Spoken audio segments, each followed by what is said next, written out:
Radini, Mas Erwin. I know hari ini kamu tuh mixed feeling.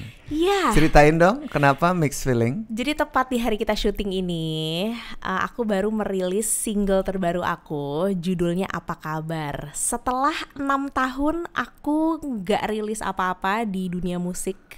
Jadi hari ini aku rada mixed feeling karena wah, perasaan ini lagi ya, kayak dari 6 tahun lalu sampai sekarang itu kan di industri musik juga berkembang, berbeda. Game untuk merilis lagu pun beda, jauh. Jadi kayak wah, lagi seru. Dan ngelihat kayak support orang-orang yang masuk tuh juga bikin aku terharu kayak disupport banget ya, makasih banget ya gitu loh. Jadi kayak hari ini lagi seru. Kenapa? Ditambah datang ke sini seru. Kenapa judulnya Apa Kabar? Apa makna di balik kata itu? Nah, jadi ini sebenarnya lagu yang udah aku tulis sudah lama, dari 2020. Wow. Ya, udah 2020. 15 tahun. 5 tahun. 5 tahun. Iya, iya. 5 tahun yang lalu. Nah, satu lagu yang aku bikin pas aku lagi feeling lost. Jadi aku sebenarnya ini lagu adalah love letter untuk diriku sendiri. Apa kabar aku sih? Karena aku pada saat menulis itu bener-bener nggak tahu lagi kabarku gimana. Aku maunya apa? Nggak bisa melakukan hal-hal yang aku mau, kayak lagi adjust aja gitu loh. Lagi berubah karena pada saat itu aku baru melahirkan. Jadi lagi dalam fase punya newborn. Nggak lama setelah itu pandemi. Wah, jadi kayak aku yang biasanya kegiatannya banyak, keluar mulu, ya sedikit ekstrovert, jadi harus ketemu orang, harus ngobrol sama orang untuk dapat energi dari orang. Pada saat itu nggak bisa kemana-mana, nggak bisa ngapa-ngapain, lost, nggak tahu diriku nih. Wah, lagi conflicting banget ya. Jadi akhirnya yang aku bisa ya menulis lagu. Pada saat itu aku tuangkan gitu. Dirilisnya kenapa lama? Nah, panjang perjalanannya. Gak apa-apa, saya mau dengar ceritanya, Radini. Panjang karena itu ya, kayak newborn, ada sempet 2 tahun pertama itu aku lumayan challenging lah. Fase Sampai aku, baby blues. Iya, lumayan. Fase menjadi ibu di 2 tahun pertama buat aku itu challenging banget. Jadi kayak belum bisa ngapa-ngapain lah kalau aku ya pada saat itu. Urus sendiri? Urus sendiri di 1,5 tahun pertama. Oke.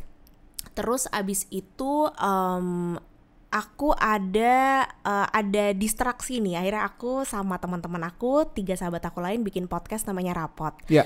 Nah, itu kita awalnya iseng-iseng, tapi alhamdulillah lama-lama berkembang. Kayak jadi ada brand yang percaya. Akhirnya jadi berkembang. Jadinya lebih fokus di situ. Nah, mau balik ke musik lagi, kayak apa gue udah merelakan mimpi jadi musisi aja ya. Maksudnya di musik ini gue relakan aja deh mimpinya gitu. Apa mesti gitu? Karena kayak berkecamuk dan banyak, bergejolak. Betul. Dan entah kenapa makin bertambah umur makin banyak keresahan ya. Jadi kayak, gitu ya? Iya, aku ya. Jadi kayak yang mestinya nggak dipikirin tuh aku pikirin gitu loh. Kayak banyak keresahan, nanti kalau ini banyak gitunya. Padahal sebenarnya kalau dipikir-pikir ya lakuin dulu aja nggak sih gitu. Akhirnya itulah yang membuat perjalanan lagu ini lama banget. Perjalanan aku merilis karya lagi tuh lama banget. Itu sampai akhirnya ada di satu momen aku merasa kayaknya masih ada sesuatu yang hilang deh dalam diriku. Kayak ada missing puzzle-nya gitu.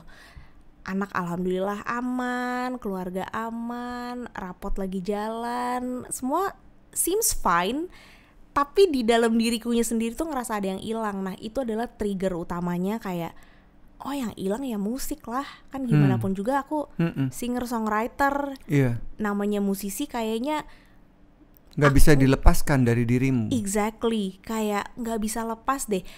Akhirnya aku gali lagi, balik lagi ke lagu-lagu yang udah aku tulis sudah lama, masih suka banget, masih relate sama diri aku sekarang, ya udah kita kerjain deh gitu. Nah, ini kita mundur ke belakang ya. Ya. Di awal-awal kamu. Kan kamu jadi backing vokal untuk Malik, The Essentials, Rika Ruslan, gitu ya. Jadi musikalitas itu hidup di jiwa kamu. Terus menerus. Saya sih bisa membayangkan ya, karena mengingat zaman dulu juga waktu masih tampil, kan selalu presenter atau MC mengiringi para penyanyi. Itu ngeliat gitu bagaimana sebuah orkestrasi dibuat di atas panggung, gak cuma sang penyanyi lead vokal dan juga timnya, tapi juga ada backing vokal di belakang itu yang memang spiritnya sama, energinya sama. Saya kadang-kadang di belakang panggung melihat adegan-adegan itu dan melihat energi yang spektakuler bisa dibilang. Jadi kebayang tuh posisi seorang backing vokal seperti kamu dan juga banyak backing vokal hebat yang kemudian menjadi seorang penyanyi juga gitu. Itu punya perasaan dan energi yang luar biasa. Terus tapi tiba-tiba kan saya nggak tahu ya proses apa yang membuat kamu bener-bener akhirnya meletek jadi penyanyi solo. Tapi ada jalur berikutnya, kamu jadi penyiar radio dan cukup lama di 2 radio terkenal di Jakarta. Betul.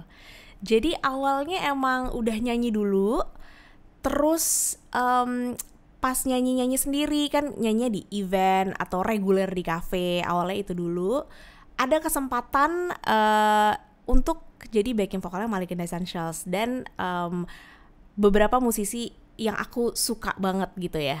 Oh tentu kita ambil dong opportunity itu. Betul. Oke, kita ambil untuk belajar, kayak biar tahu gimana industrinya, mesti ketemu orang siapa aja, kayak belajar banget dari situ.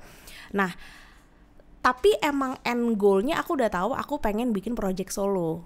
Jadi dari awal aku jadi backing vokal tuh aku sebenarnya udah tahu pengennya emang punya karya sendiri atas nama sendiri gitu. Cuman kan belum tahu jalannya kemana waktu itu. Masih gelap. Masih gelap, kayak bikin lagu belum bisa gitu, terus kayak mesti ketemu siapa sih orang kalau mau rekaman gitu-gitu tuh belum tahu. Jadi emang belajar banyaknya dari situ. Nah dalam waktu yang kurang lebih bersamaan, waktu itu ada stasiun radio buka mencari penyiar. Nah kita masuk, yang ternyata di radio itu juga membuka network aku sangat banyak. Di situ aku ketemu banyak orang dari industri musik sampai brand, klien, semua melting potnya di situ kan. Yang itu aku sangat syukuri banget gitu. Jadi kan bisa ada 2 POV ya, aku sebagai musisinya yang diinterview orang, sama aku yang menginterview dan aku yang jadi orang medianya gitu. Nah itu aku juga dapat pengalaman yang banyak banget, yang ternyata awalnya bener-bener daftarnya cuma iseng. Jadi nggak ada juga cita-cita kayak pengen jadi penyiar radio gitu, nggak ada sih sebenarnya. Jadi iseng aja, kayak seru, pengen cobain Akhirnya melewati tes yang sangat banyak dan sangat lama, akhirnya lolos, masuk, ternyata cinta juga sama dunia radio gitu. Jadi prinsip persimpangan jalan ini just do it, ada sesuatu yang menggerakkan kamu ya, triggering you. Coba aja, lucu, why not, try. Betul. Waktu terus itu coba. Benar, waktu itu masih umur 19-20 gitu ya. Jadi kayak semua gas gitu. Mentalnya masih di situ, kayak nggak mikir panjang sambil kuliah. Jadi di tahun itu tuh nyanyi, kuliah, siaran. 3 itu bener-bener dari pagi sampai malam, yang kalau dipikir sekarang itu energinya dari mana ya? Zaman dulu ya. Cuman kayak ternyata bisa dilakuin ya zaman dulu gitu. Dan aku sangat grateful untuk semua experience itu sih, karena ternyata musik, dunia radio itu complement each other ya. Kayak erat banget juga gitu. Jadi saling menunjang satu sama lain. Betul, gitu. Kamu tahu dapur bagaimana sebuah media mempromosikan sebuah single atau album. Kamu ada di situ sebagai orang yang melakukan pekerjaan menginterview sebagai radio announcer. Kamu juga melihat kacamata yang berbeda kalau kamu yang diinterview. Exactly. Jadi lengkap itu puzzle itu akhirnya ya. Betul, lengkap itu. Di momen itu sih kayak aku merasa content ya. Iya. Terus pindah ke radio lain, dalam perjalanan kegiatan yang kamu jalanin itu kurang lebih 7 tahun ya di radio ya? Di radio 10 tahun. 10 tahun? Iya. Jadi 6 tahun di radio yang pertama, 4 Okay. tahun di radio kedua. Terus sekarang udah ditinggalin? Sudah. And then apa? Nggak ngerasa apa-apa? Nggak ada yang lost? Kalau di radio mungkin kalau di radio mungkin karena aku akhirnya ada podcast rapot ini ya, yang kita berempat ketemunya dari radio juga. Kita sahabatan ketemu sama sesama penyiar. Kocak deh tuh si rapot saya lihat. Terima kasih Mas. Jadi kayak esensi siarannya itu bisa somehow bisa ke fulfill di situ. Iya, terobati berarti ya. Jadi kayak tapi enaknya tanpa mesti ke kantor gitu ya. Iya. Dan bebas. Betul. Nggak ada aturan, bikin sendiri aturannya kan. Bener. Jadi kayak bisa kayak ya udah rekaman sambil dasteran gitu. Jadi kayak lebih bebas kayak gitu kan. Jadi untuk di siaran sih ke fulfill di podcast rapot ya so far. Jadi ya oke, aman. Karena lewat perjalanan banyak orang yang saya tahu juga ada momen tuh dimana kita juga harus melepaskan profesi sebagai seorang penyiar radio untuk escalate atau pindah lagi ke destiny berikutnya. Iya. Kalau sesuatu yang diingini oleh seseorang, misalnya kayak kamu cerita barusan, pengen jadi penyanyi, itu kan ada di dalam jiwa kamu ya. Betul. Kalau dia diambil, ada yang hilang. Iya.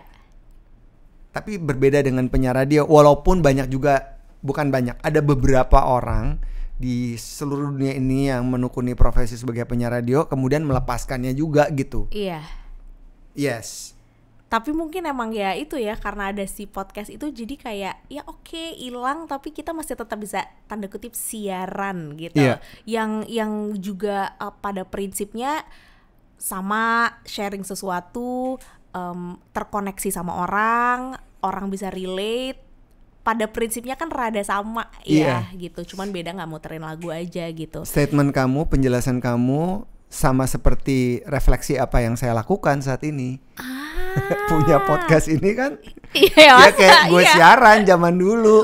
Bener. Interview orang, walaupun formatnya berbeda, lebih panjang, tapi dapetin banyak insights dari setiap tamu yang datang gitu. Kangennya terobati juga ya Mas? Terobati.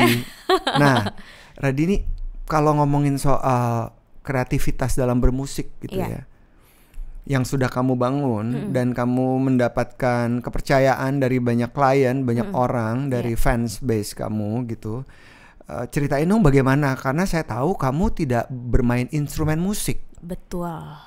Jadi kalau aku itu biasanya aku tuh baru bisa menciptakan lagu itu di single aku judulnya Sampai Nanti, itu tahun 2016. Jadi dalam debut album aku itu hanya satu lagu aja yang aku ciptakan sendiri gitu. Nah, ternyata bisa nih ciptain lagu gitu. Awalnya itu emang karena gak bisa main alat musik, aku cuman ada kayak nada aja, terus biasanya aku taruh di voice note, dan itu tuh bisa ngacak gitu Mas. Satu lagu itu bisa terdiri dari 10 voice note misalkan.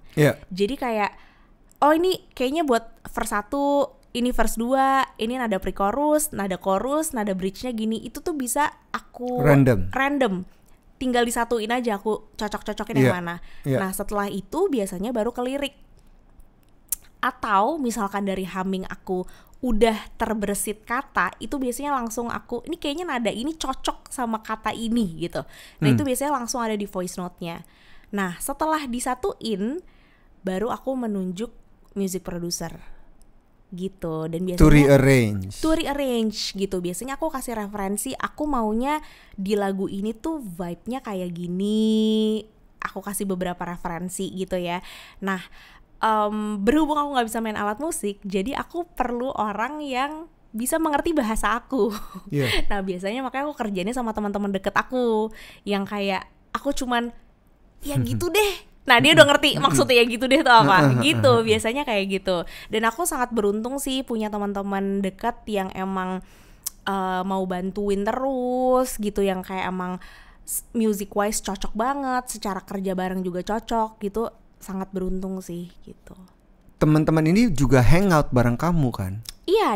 Jadi juga ini adalah small circle kamu. Small circle aku. Yang juga punya kemampuan bermusik.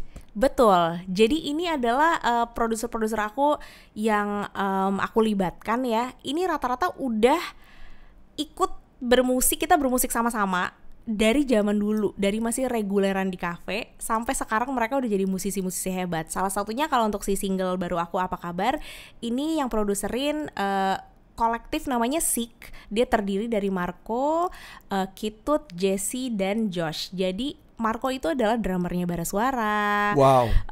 Kitut itu keyboardisnya banyak banget musisi Indonesia, Afgan, Tulus, you name it, itu Kitut. Jadi dari belum ada itu semua, kita udah bermusik bareng dari zaman dulu. Terus ada lagi produser aku Rishanda, sekarang dia udah music directorin Raisa, music directorin sempat Afgan juga. Jadi kayak sebelum ada di titik ini kita sama-sama bareng membangun dari dulu, karir. Membangun karir masing-masing.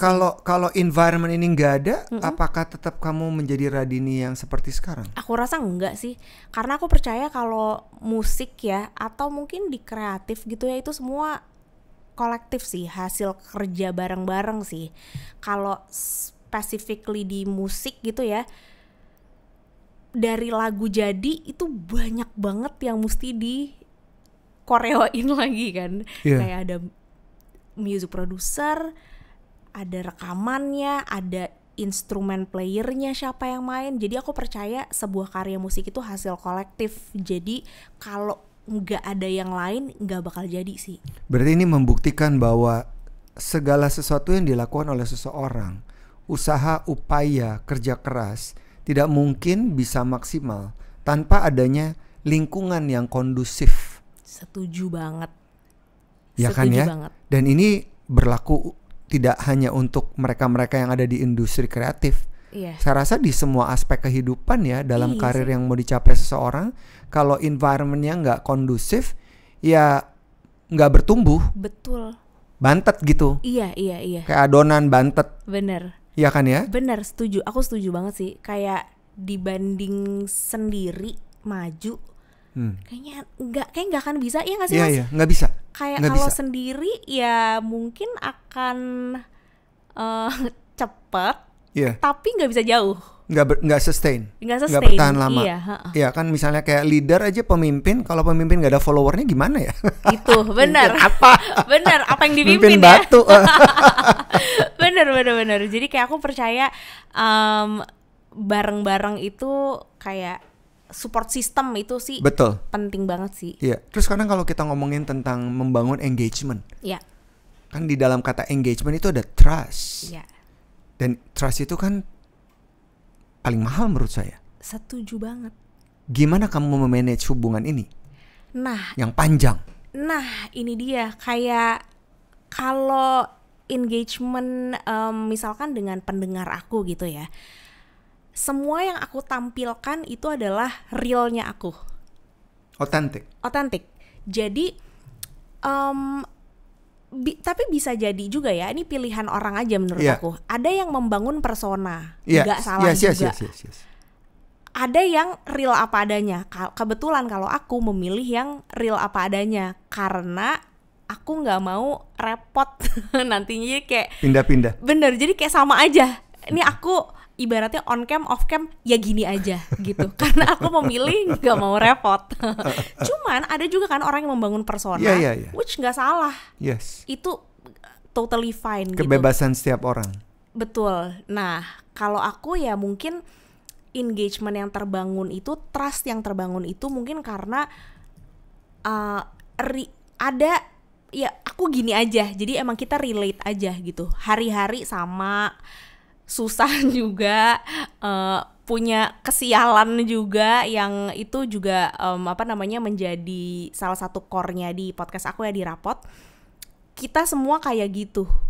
Jadi kayak kita menertawakan kesialan kita, kemalangan kita, itu tuh kita tertawakan. Jadi kayak oh ya sama, relate aja. Jadi mungkin ada orang ada trust di situ kayak oh ya lo sama gue lagi gitu. Koneksi itu terbangun ketika kita lebih otentik sama diri kita sendiri. Menurut aku iya sih. Iya. Karena ya yang punya kayak kita kan cuman kita sendiri ya, jadi kayak nggak akan sama. Kayak inspirasi boleh banget, tapi ya harus balik lagi apa yang kita suka gitu.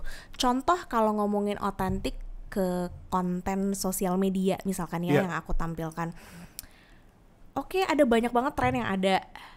Nah, oke, aku terinspirasi dari tren-tren itu. Tapi yang aku tampilkan yang aku suka aja dan yang cocok sama personality aku gitu. Aku nggak terlalu into yang joget-joget karena nggak bisa juga. Misalkan ya aku nggak menampilkan itu gitu. Jadi kayak biarpun trennya lagi hype banget, tapi kalau dirasa aku kayak kurang cocok nih sama personality aku nggak akan maksain gitu. Jadi tetap stay true sama yang aku cocok aja dan yang aku suka gitu. Karena aku percaya penting banget menampilkan yang kita suka instead of ngejar hype aja. Tapi padahal kita nggak suka-suka amat gitu. Jadi antara being fake and being real. Menurut kamu esensial? Esensial banget sih menurut aku. Kan ada di dalam industri ini hampir 20 tahun berarti ya, bisa dibilang, dan dengan usia yang muda memulai karir dan intuit, passionate, sampai lagu-lagu baik itu dari 3 single kamu sebelumnya maupun album kamu itu menyentuh hati. Itu ada beberapa input yang saya dengar ya, menyentuh hati sampai masuk ke dalam sukma dan jiwa seseorang gitu. Pada saat kamu sudah mulai berkecimpung dan menelusuri proses ini, adakah di kepala kamu kata kunci yang muncul untuk menampilkan who is the real Radini? Kalau aku sih dari lagu-lagu yang aku tulis kebetulan. No, bukan lagu ya, tapi lebih diri kamu menampilkannya ke publik. Kan orang tadinya nggak tahu dari backing vokal sampai kemudian nyanyi, terus jadi penyiar radio, itu kan ada spektrum audience ya yang melihat kamu dan kemudian nyambungin. Oh, dia juga siaran di radio ini. Oh, dia pindah ke radio itu. Oh, dia bikin single. Oh, dia bikin single kedua dan seterusnya. Ada nggak di kepala kamu sesuatu satu atau dua atau mungkin 3 atau beberapa kata kunci yang kamu hidupkan dalam diri kamu, dan itu menjadi ruh kamu, menjadi spirit kamu tentang Radini begini loh.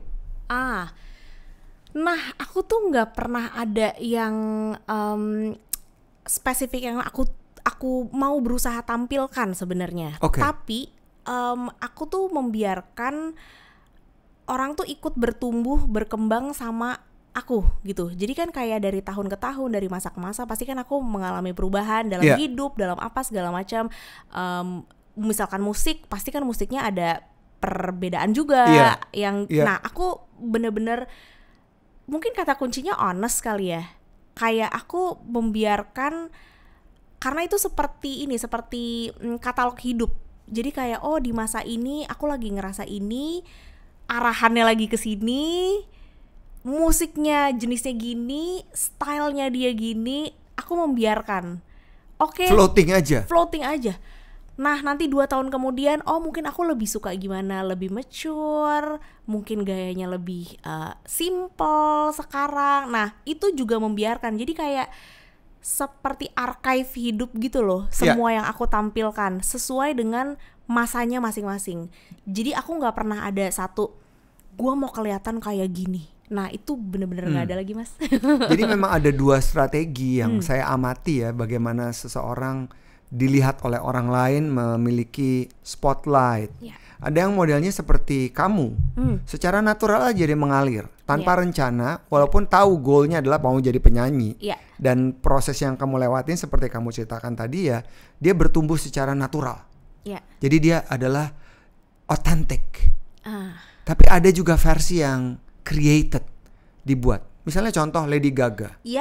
Kalau kita lihat pada saat dia pertama kali muncul, dia membuat itu, merancang dirinya. Harus unik. Pokoknya harus unik mungkin, karena kalau enggak bisa di-beat sama Aguilera, sama Britney Spears, sama Jennifer Lopez di zaman itu. Kalau dia tidak memikirkan sebuah kreasi dirinya tampil di publik kayak apa, dia nggak bisa dilihat oleh orang gitu. Ya suaranya sama-sama bagus semuanya gitu kan ya. Tapi ada strategi-strategi tertentu. Walaupun kalau kita lihat sekarang ya dia juga berubah-ubah dari film. Betul. The Star Is Born beda, nyanyi dengan salah satu penyanyi senior juga dari bajunya model monster kemudian tiba-tiba jadi elegan. Betul, dan lain-lain. Itu kan konsep diri yang dibangun dan direalisasikan. Iya. Tapi tidak dengan kamu ya. Aku nggak kayak gitu sih, kebetulan aku memilih yang natural aja.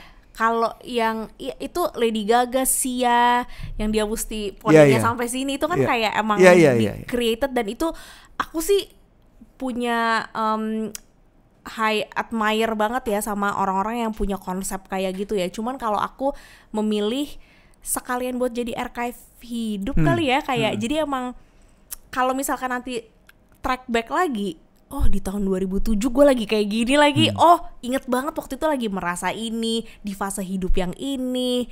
Oh makanya gayanya kayak gini, musiknya kayak gitu. Jadi biar ada archiving aja kalau aku. Ya, kalau kamu lihat tentang generasi kamu nih, kamu berarti kan generasi millennials ya? Millennials, betul. Millennials ya, di tengah-tengah mungkin ya? Iya.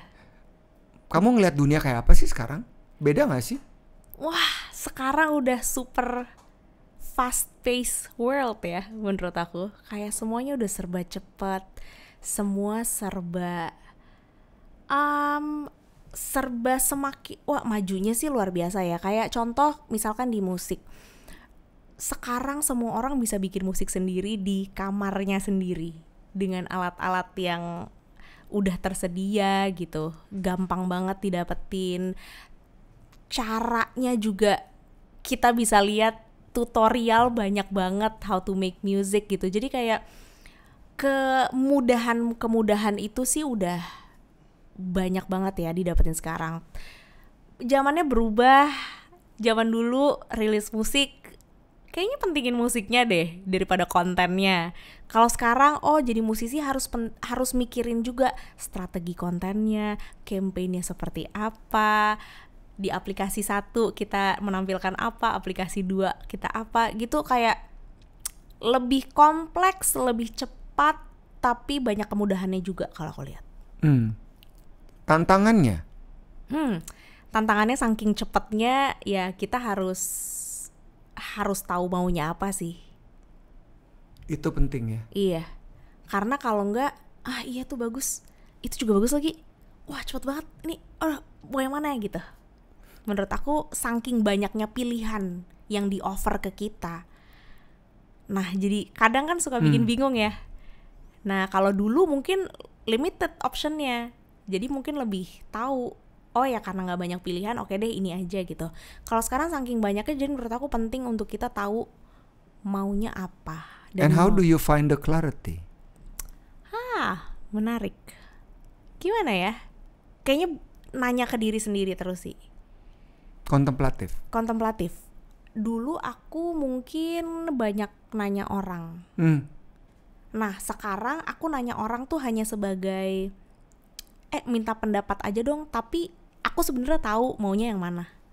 Kayaknya jejekin dulu sih. Mau yang A apa B ya, sukaan A apa B ya. Aku udah tahu aku lebih suka A sebenarnya. Cuman aku pengen nanya sama Mas Erwin. Mas Erwin, kalau menurut Mas Erwin gimana sih? A apa B? Menurut Mas Erwin B nih. Tapi aku lebih A lagi, ya udah aku akan tetap pilih A anyway gitu.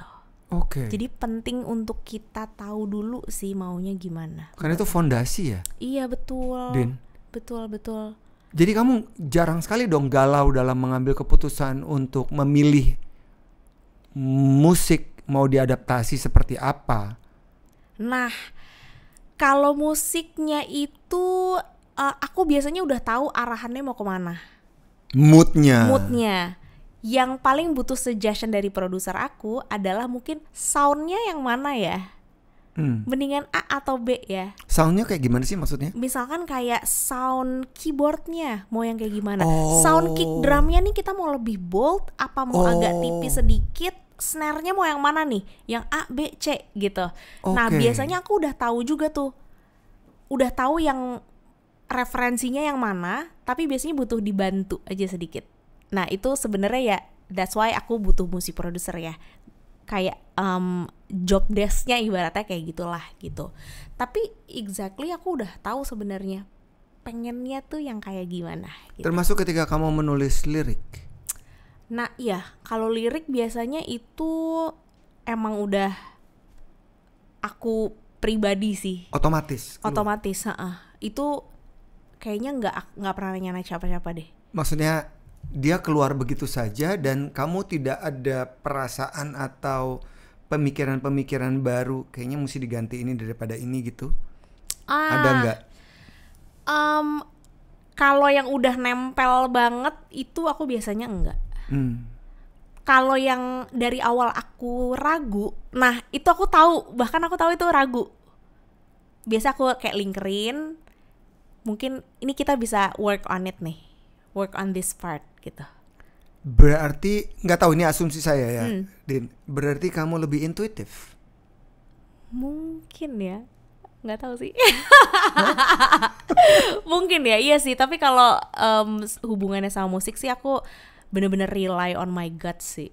Iya, karena itu mengambil ceruk yang besar ya. Iya. Di dalam setiap karya yang kamu lahirkan. Iya. Jadi bener-bener kayak feelingnya yang paling enak dinyanyiin, yang paling enak aku nyanyiin. Kalau tadi kan kita banyak cerita tentang ke dalam diri. Iya. Referensi, inspirasi, di mana kamu mendapatkan itu semua? Apakah kamu punya mentor-mentor tertentu selain your circle ya? Iya. Yeah. Nah, itu dia ya, kayak sekarang zaman sudah semakin cepat, referensi benar-benar wow, orang tuh ngerilis musik kan tiap detik kali ya Mas ya, ada rilisan baru gitu ya. Jadi biasanya aku tuh suka, oke, penyanyi favorit aku siapa? Aku buka, dia tuh dengerin siapa aja sih? Nah, itu aku kulik lagi ke belakangnya. Gitu. Jadi kayak aku pengen tahu musisi favorit aku mengidolakan siapa, dia mengidolakan siapa, jadi aku cari runutan ke belakangnya gitu biasanya kalau lagi cari-cari referensi. Sampai di titik ini kan biasanya yang saya tahu semua orang tidak pernah menduga mereka akan sampai di titik-titik tertentu dalam perjalanan karirnya. Kalau yang seperti ini yang kamu sudah perjuangkan dari awal, dari backing vokal, penyiar radio, kemudian menjadi penyanyi, penulis lagu, apakah ini sesuatu yang memang ada di kepala kamu untuk ada di titik ini? Menikah, punya anak perempuan cantik, 5 tahun, suami juga ada di industri kreatif. Sebenarnya ya kalau mau mimpi sih iya sih. Ini yang kamu bayangkan. Ini yang aku bayangkan sih. Cuman aku nggak pernah. Oke, aku orangnya ambisius banget di hal-hal tertentu. Tapi makin kesini kayak aku jadi orang yang lebih adaptif kali ya sama keadaan gitu. Memang ini yang aku bayangkan. Jadi kalau dulu, bedanya dulu sama sekarang, kalau dulu itu nggak dapat satu tuh bisa kesel banget kayak kenapa nih gitu. Kalau sekarang itu oke, nggak dapat A, oke, nggak apa-apa. Kita bisa lakuin apa ya supaya ada win-win solutionnya gitu.